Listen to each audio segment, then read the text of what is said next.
All in Sports Network. We love sports. Saturday, September 6th, right here on your daily fix for all things Texas Longhorns. I'm Tanner Carlson. That is Jake Jimerson. And this is All In Horns presented to you by Rogue Sports Network. The Texas Longhorns win 38-7 over San Jose State University. 38-7. And this is the immediate reaction following the game. Jake, post-game, I loved what Arch said. I loved everything what he said about it. I felt like that was a accurate representation of how the game went for him. Could things be better? Yes, absolutely. Do they have things to work on? Yes, absolutely. Did the defense play well? In moments. I would say the majority of the game they did. Obviously, forcing the amount of turnovers they did is always a positive thing. But the drives they didn't force turnovers on, maybe a little bit of a question mark there on the defensive side of the ball. Offensive line, a little bit of question marks as well. Got outplayed, especially in the second half. I thought there were moments where they could have dominated the game and just didn't.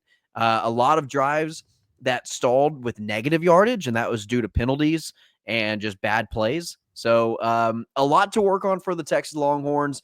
This team nowhere near, to me, a national championship caliber type team. At least they haven't shown that in the first 2 weeks of the regular season. And not to say they can't get there, but Jake, this game I thought showed maybe a lot more than what the Ohio State game showed. Yeah, I mean, I don't think anyone was that happy with the offensive play overall. The stat sheet doesn't end up looking terrible. 472 yards of offense isn't bad. But you had 115 yards of penalties, and a lot of those were on the offense or on special teams, which hurt the offense. And so, Arch I thought his mechanics overall looked better today. He still had some moments where he got out of it. He needs to find a way to connect with Wingo. Wingo needs to find a way to catch the ball whenever he does connect with him.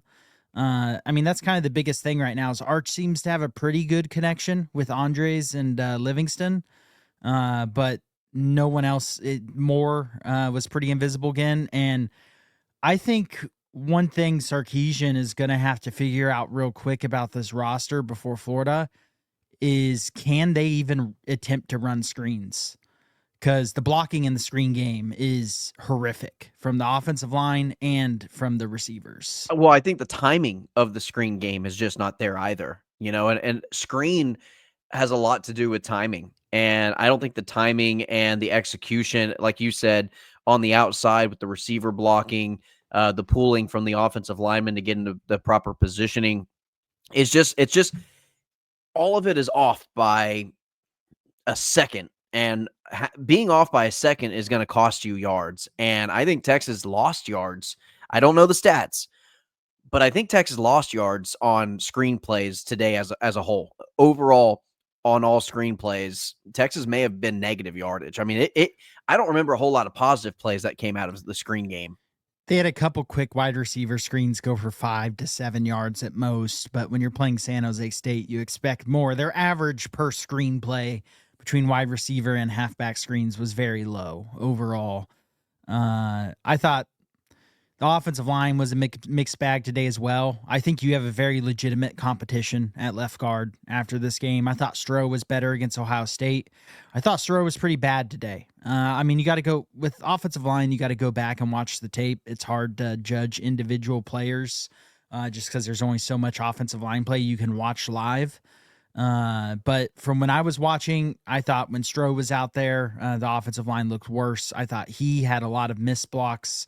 A little slow off the ball at times, too high with his pad level again. I thought Neto looked pretty good when I saw him in this game. And so I think you still got to figure out that left guard position. You got to keep bringing Brandon Baker along. He had a very mixed day again. Hudson kind of had not a great day as well.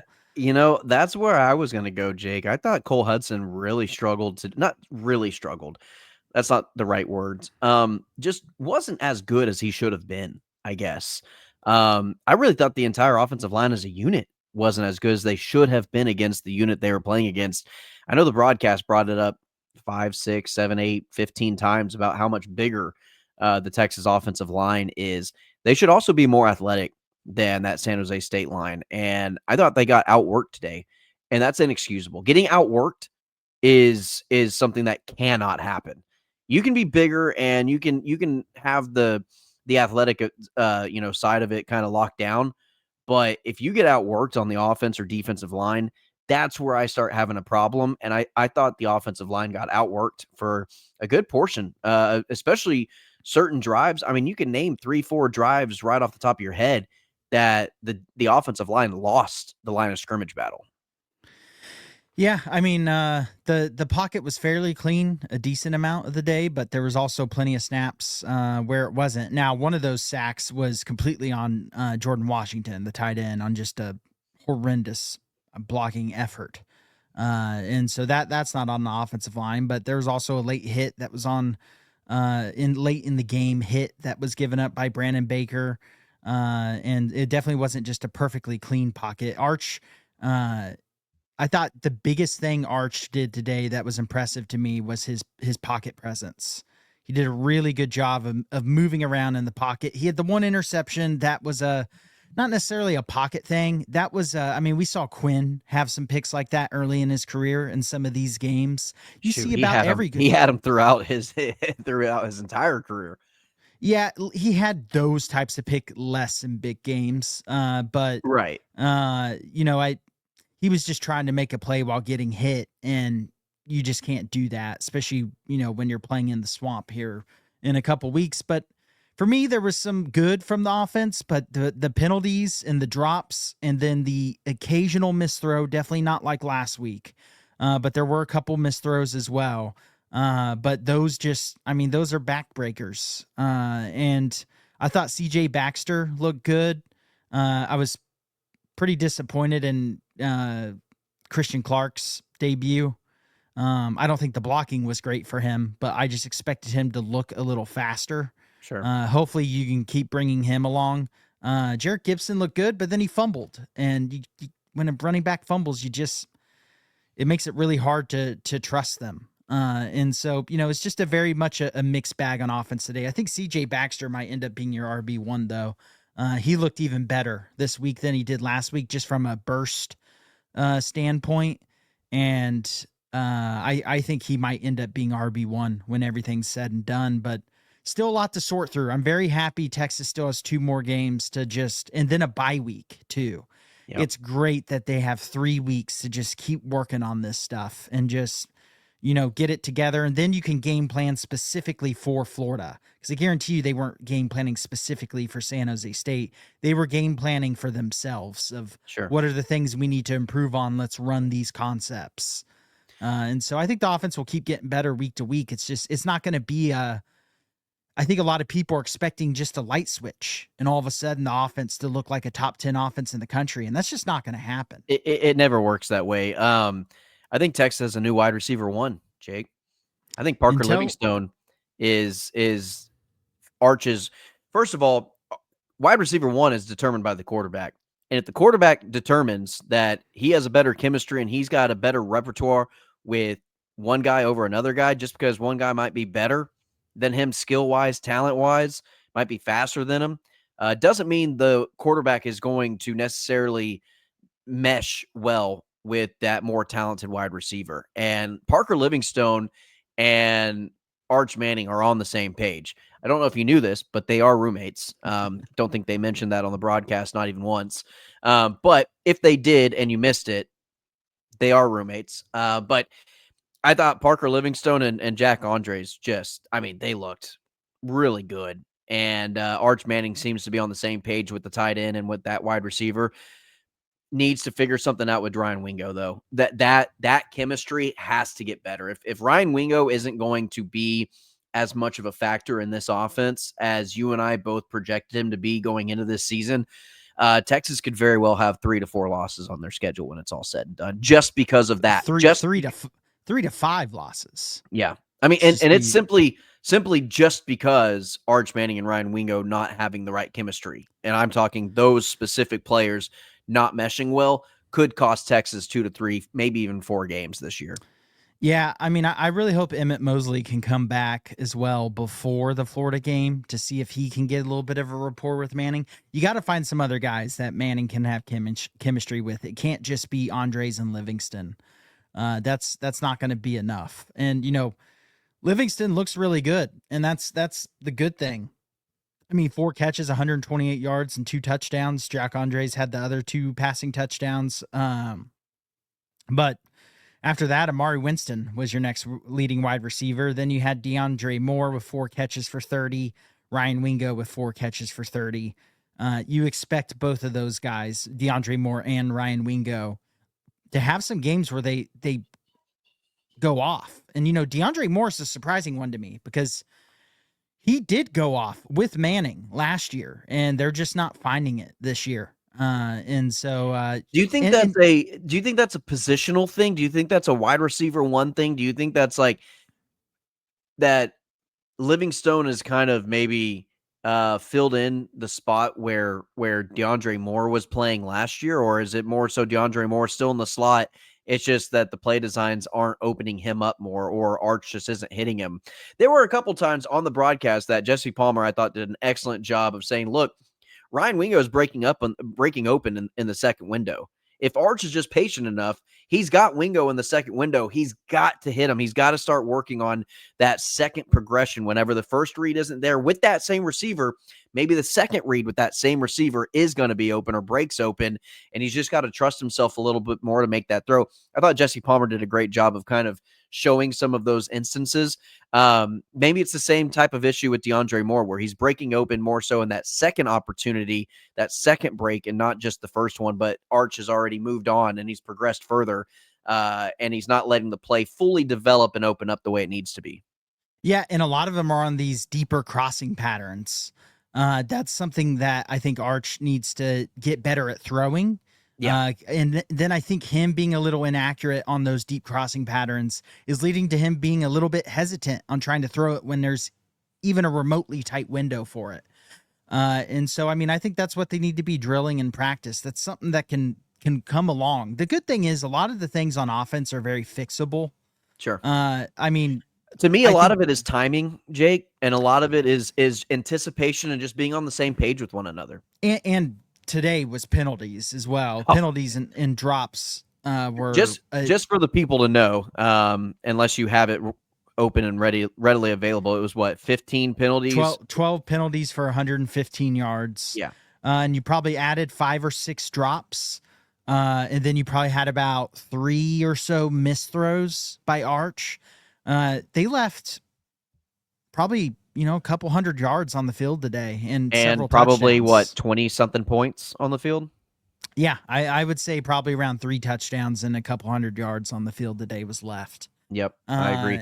Especially getting what, 5 turnovers on defense, 4. and setting you 4 turnovers on defense, and allowing your offense to have some pretty decent field position in those instances, and not capitalizing on every single one of those. Texas is going to go back with plenty to go over this week, preparing for next week. Yeah, and Arch had the right mindset about it after the game. He was not happy with the performance, and that's a good thing. He could have been out there and been like, well, it's better this week, and I just got to keep getting better. That would have been kind of the typical PR answer a lot of people would give. Instead, he gave what I like, which is the competitor answer. And, he kind of took responsibility, said, I was bad. The offense was bad. It was sloppy. We had some good moments, but there's a ton to work on. And as long as everyone comes to work every day with that mindset, they're going to figure things out eventually.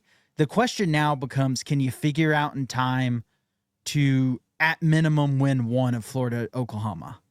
And ideally both, obviously. But right now, they're not playing well enough to win both of those games. I'd agree. And Jake, let's talk a little bit about players that we thought played really well. Obviously, we mentioned Parker Livingstone, we mentioned C.J. Baxter, and we mentioned Jack injuries. On the defense side of the ball, Ty Anthony Smith really played one hell of a game today. I thought the safety position played pretty well today. I thought Taft was all over the field. I thought Jelani McDonald made a lot of good plays. I thought Jelani McDonald, the plays that he did make, I thought could have actually been better plays by getting picks. A couple of them he let slip through his hands. One of them ended up in an interception with Gilbo getting the tip. But if McDonald brings that in, that's a touchdown. I mean, that's a pick six. So, but I still thought he played a really good game today. So I liked what I saw from the secondary, specifically the safeties, and then the linebackers. I thought Leofau and I thought Ty Anthony Smith really played good games. Anthony Hill played a good game. I think he was more on a rotating basis where he wasn't out on the field as much as he would be, say, against a couple Georgia. good pressures too. They don't Right, show up yeah. on the stat sheet. Right. I thought Hill played a better game this week than he did last week. He was more active. noticeable, noticeable game. Last week it wasn't even that he was bad. It's just that he has a very high bar to reach to have a good game. Right. And that's just the life of a player. I thought Murad Watson had a really nice game, which is good because he was probably the worst D tackle last week. He looked a little bit more comfortable this week. He had 4 tackles, a sack and a half, and so that was good. On 43 attempts, Jake, 43 passing attempts, 2 sacks today. Not surprising. The ball, I said that going into this week. I said I didn't expect more than maybe a couple sacks. With how they throw, with how their offense is designed. Also, Texas was... Part of me was getting worried about the defense at times in this game, and then part of me was reminding me watching it that they were playing the most vanilla, just let's work on our foundational stuff game plan I've ever seen. I mean, they very rarely brought more than 4, if not brought 3, a handful of times. Which with that aspect, I have to bring up, it slightly annoyed me because they did have so many in coverage that there were a lot of wide receivers that were breaking free down the field. Yeah, I mean, they were just kind of sitting back in zone. And when you sit back in zone, as we saw, in the Dallas-Philadelphia game, guess what's open? The underneath a lot. And then when they went to man, there were some struggles. I thought Gilbo had moments of struggle. I thought Littleton didn't have... He kind of had a back to reality game. Littleton had a welcome to reality. You're still a freshman type game because I didn't think Grayson Littleton played that great today. No. And another player who really needs to start figuring things out. Colin Simmons had an atrocious game.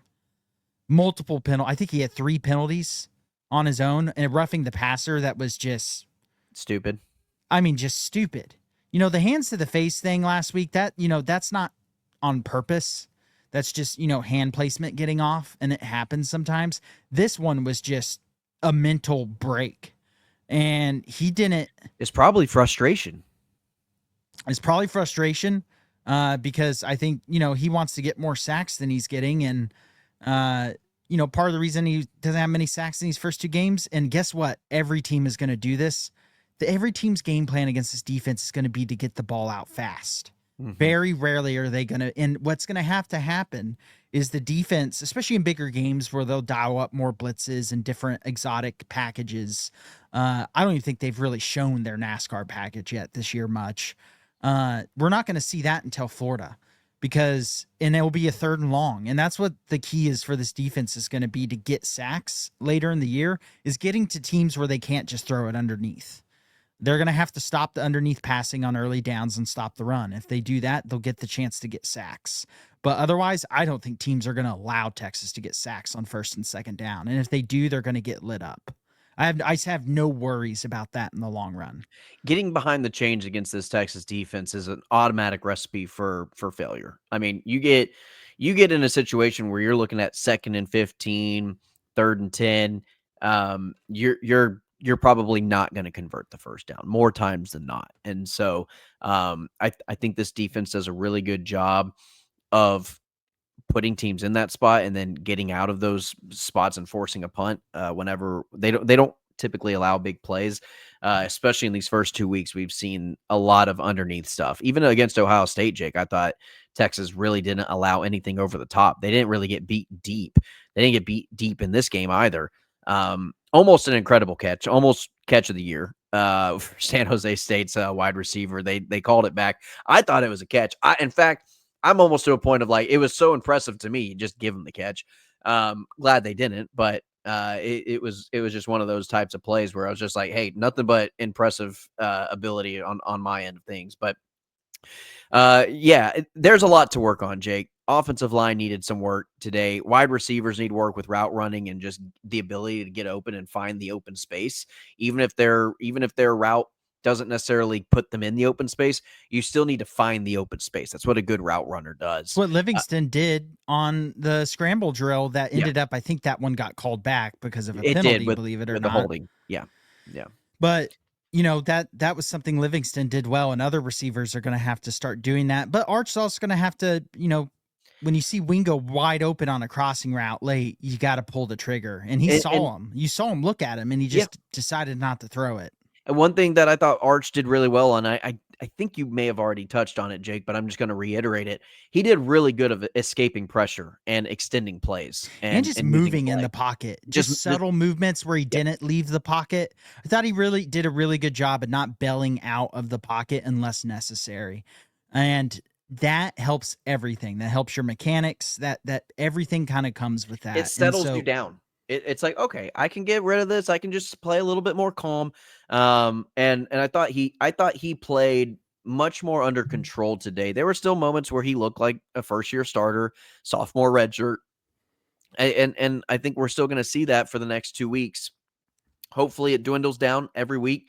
Made huge improvements, big strides from Ohio State to San Jose State.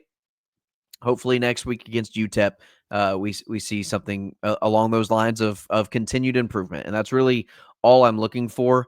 Would I have liked to see the offense put more points on than 38 points against a team where they were set up to have success to put up probably close to 50 something? Absolutely. And it was out there.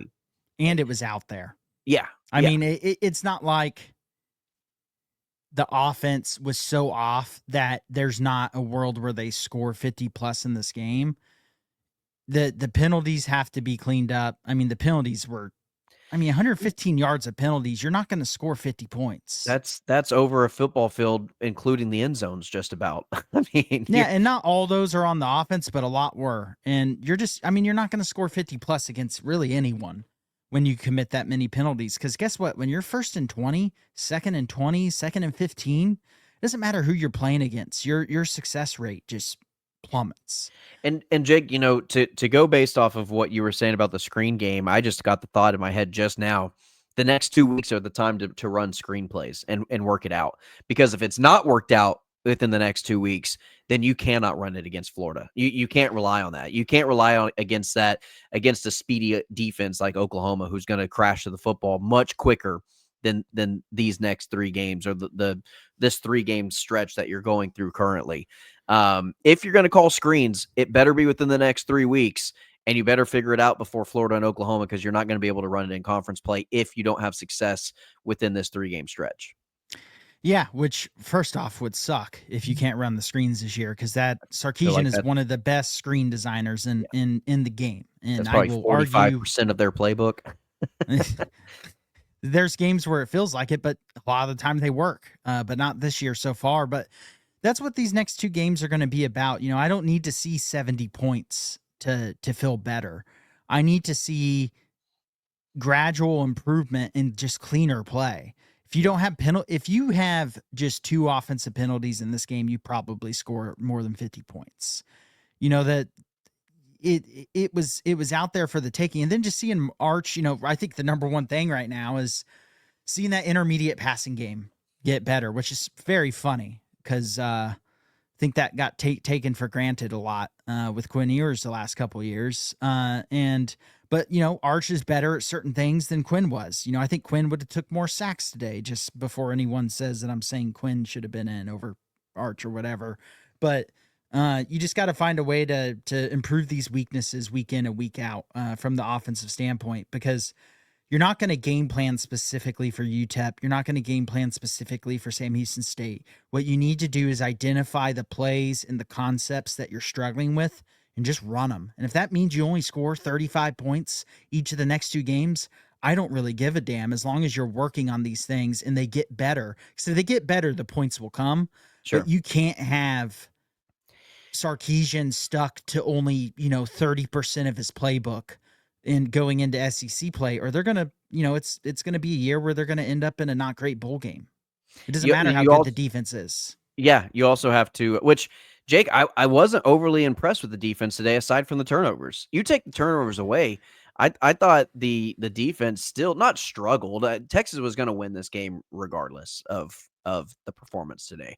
I just thought that the defense did allow a handful of drives today where I just thought that they should have stopped them earlier. They had moments, they had plays where it was 3rd and 10 and they couldn't get off the field.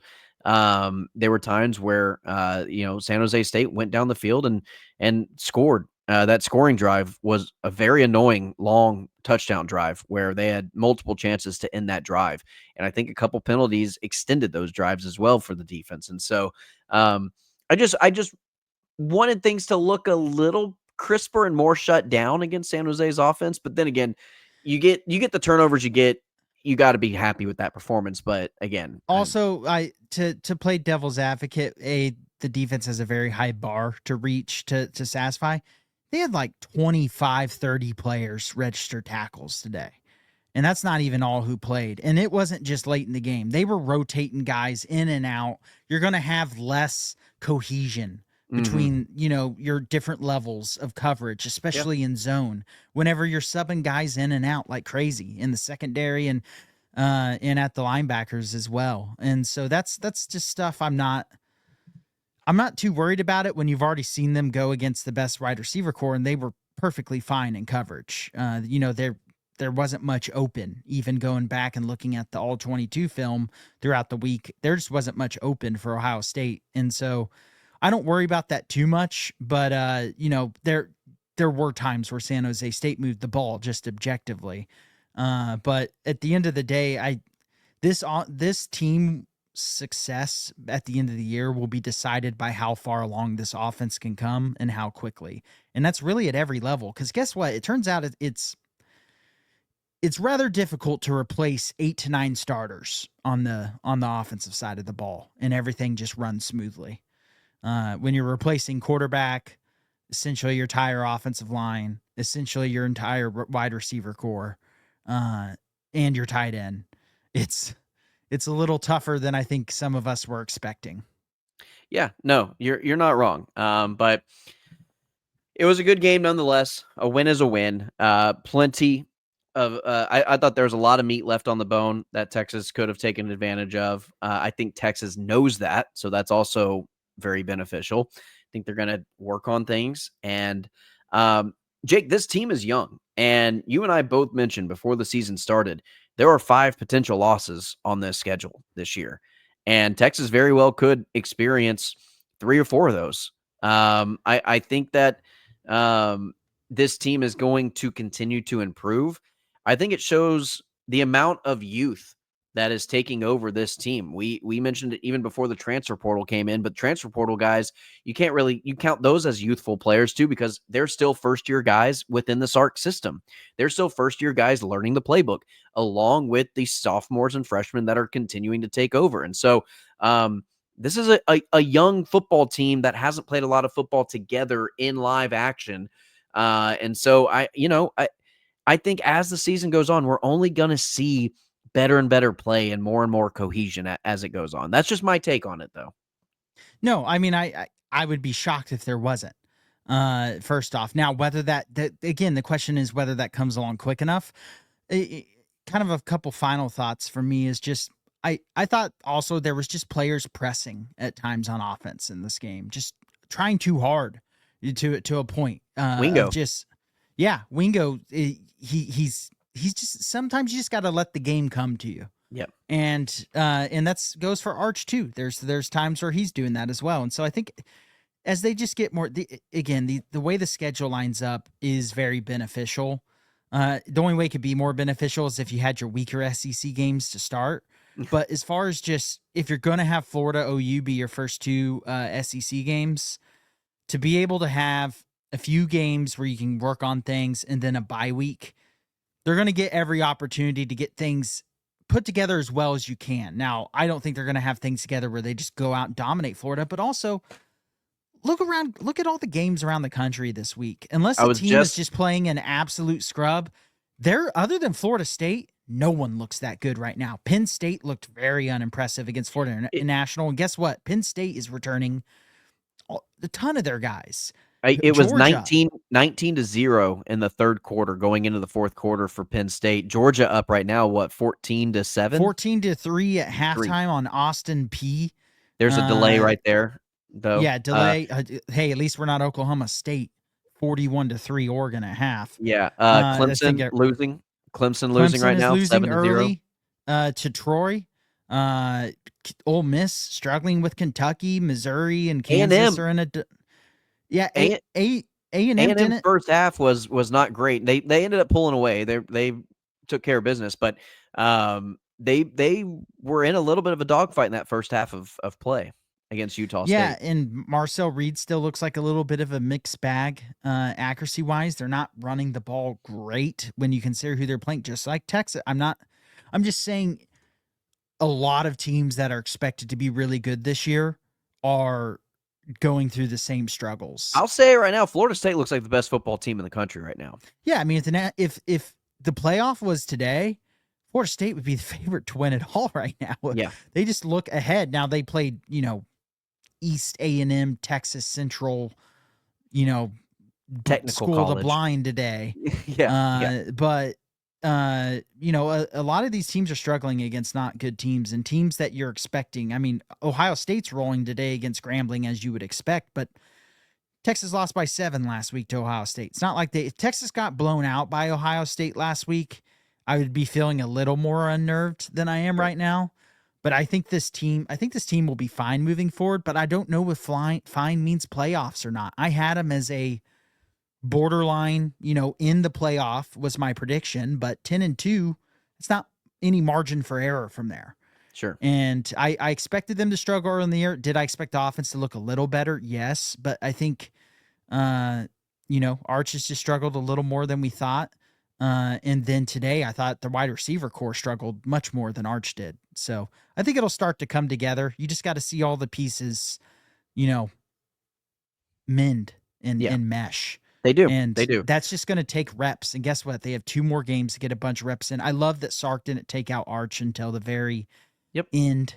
And I wouldn't be surprised if he continues to do that because the offensive line needs to stay out there. If someone gets hurt, someone gets hurt. But unless he sees reps. everything he needs to see from Arch, that's the only time. Unless the light switch, that imaginary light switch goes off for the offense as a whole, you're just going to have to roll the dice on someone getting hurt for a little bit because you got to have the reps. Because otherwise, if someone's hurt and you lose a game because of it, well, if you don't get enough reps in and you just lose the games anyways, it doesn't really matter. Right. And the offense is going to have to be better to go into Florida. Oh, and that's another Florida struggling with USF right now. I think that game is 6-3. You have a bunch of teams right now in the country, and other than Florida State, and you're just going that off of really a 1-game sample size against Alabama, who we have no idea if Alabama's any good.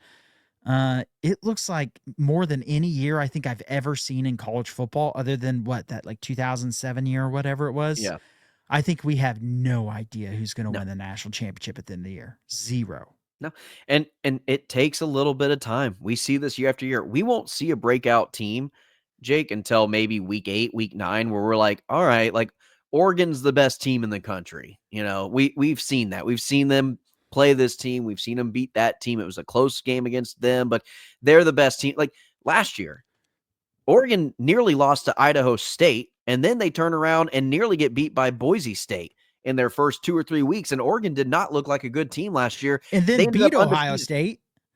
And then beat Ohio State and then got blown to smithereens in the playoff by them. So again, we will see as weeks 4, 5, 6 come around, which teams are going to separate themselves from the pack, which ones are fraudulent, which ones are going to slip up a little bit, which ones are just skating by and still trying to figure things out. We'll have a much clearer picture by week 5 or week 6. It's that way every year. But again, you get your wins when you can get them. You try to improve, and you hope you're one of those teams that are separating themselves from the pack come week 6, week 7. Yeah, I mean, it's you have Baylor, who looked very unimpressive against Auburn, who's supposed to be a bottom, bottom quarter team of the SEC. And then you have Baylor go in and make a huge comeback against SMU and win that ball game today. Iowa State looked very unimpressive against Iowa. You have no idea what's going to happen in the Big 12. A&M's defense looks shaky, and I mean Georgia isn't. Their offense isn't exactly looking very good. Right. And so I mean, if you're going to pick who's going to win the SEC right now, I guess you would pick LSU. Are we But going to learn anything from Michigan, Oklahoma tonight? that's going to be tough too, because I still don't know what to expect from either of those teams long term. Yeah. I know OU has two. I was talking to a family friend who's an OU guy earlier today, and OU has two new tackles starting tonight over the guys who started in week 1.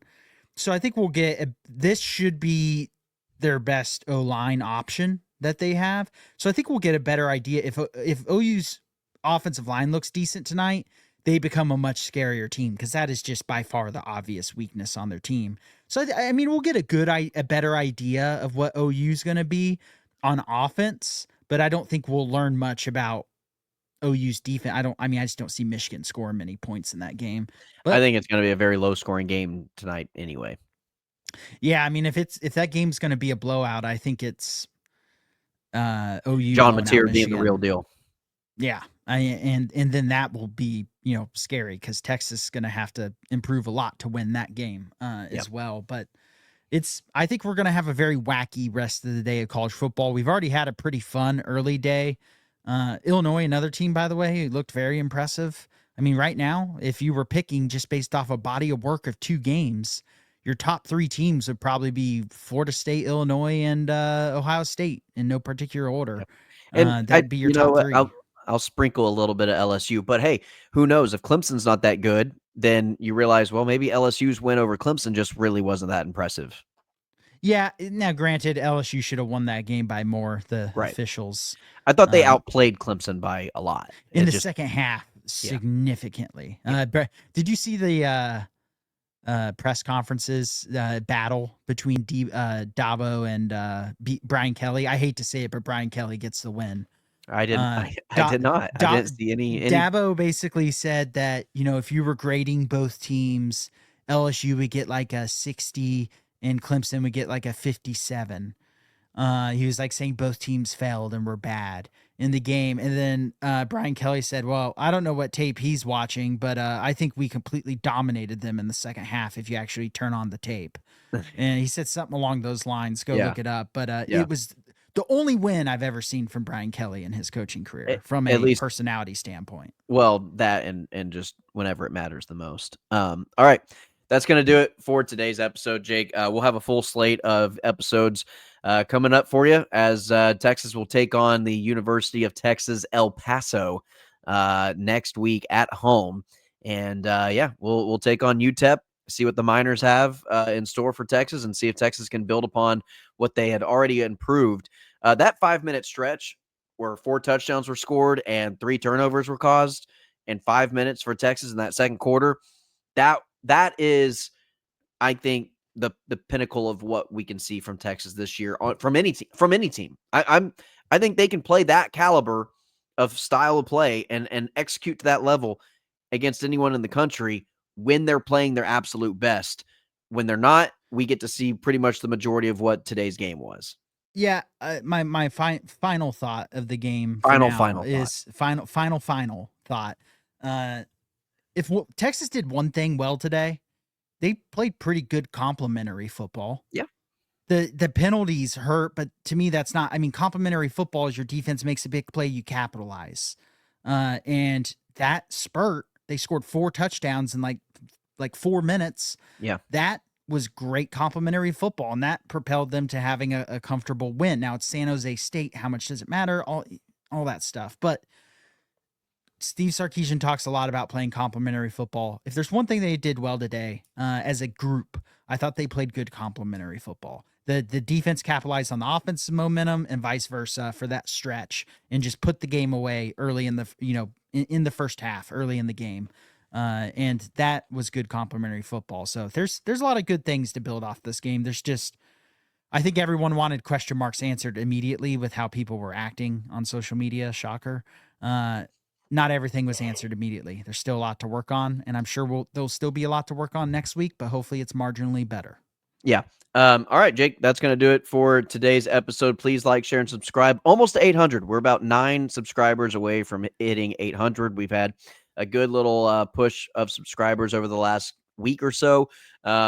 Please keep spreading the word. Keep supporting the channel. We appreciate it. Interact with us. Every comment, every like helps the engagement ratings, helps push it out to other viewers, and more viewers means more subscribers. And the more support we can get, the more content we can give you. And so we appreciate the support that you're already giving us. But please, if you've made it this far into the episode, you're not subscribed, please hit that subscribe button below. For Jake Jimerson, I'm Tanner Carlson. That is going to do it for today's episode. As always, ladies and gentlemen, welcome. All in Sports Network. We love sports.